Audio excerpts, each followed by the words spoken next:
بسم اللہ الرحمن الرحیم۔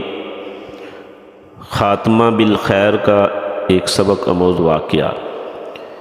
ایک استاد اپنے شاگردوں کو عقیدہ توحید کی تعلیم دے رہے تھے۔ انہیں کلمہ لا الہ الا اللہ کا مفہوم اور اس کے تقاضے سمجھا رہے تھے۔ ایک دن کا واقعہ ہے کہ ایک شاگرد اپنے استاد کے لیے ایک طوطا بطور تحفہ لے کر حاضر ہوا۔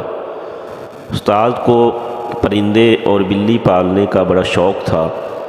وقت گزرنے کے ساتھ ساتھ استاد کو اس طوطے سے بھی بڑی محبت ہو گئی۔ چنانچہ وہ اس طوطے کو اپنے درس میں بھی لے جایا کرتے تھے، یہاں تک کہ طوطا بھی لا الہ الا اللہ بولنا سیکھ گیا۔ پھر کیا تھا کہ طوطا دن رات لا الہ الا اللہ بولتا رہتا تھا۔ ایک روز شاگردوں نے دیکھا کہ ان کے استاد پھوٹ پھوٹ کر رو رہے ہیں۔ وجہ دریافت کی گئی تو استاد فرمانے لگے، افسوس میرا طوطا آج مر گیا۔ شاگردوں نے کہا، آپ اس کے لیے کیوں رو رہے ہیں؟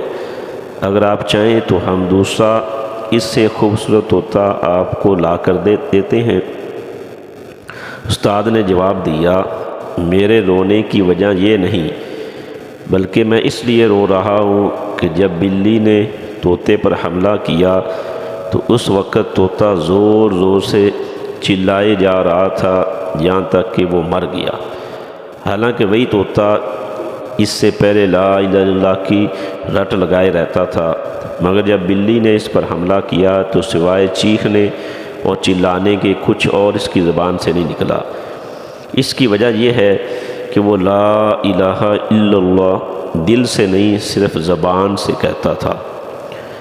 آگے استاد فرماتے ہیں، مجھے اندیشہ ہے، ڈر ہے کہ کہیں ہمارا حال بھی اس طوطے جیسا نہ ہو، یعنی ہم زندگی پر صرف زبان سے لا الہ الا اللہ کہتے رہیں اور موت کے وقت اسے بھول جائیں اور ہماری زبان پر جاری نہ ہو، اس لیے کہ ہمارے دل اس کلمہ کی حقیقت اور اس کے تقاضے سے نا آشنا ہیں۔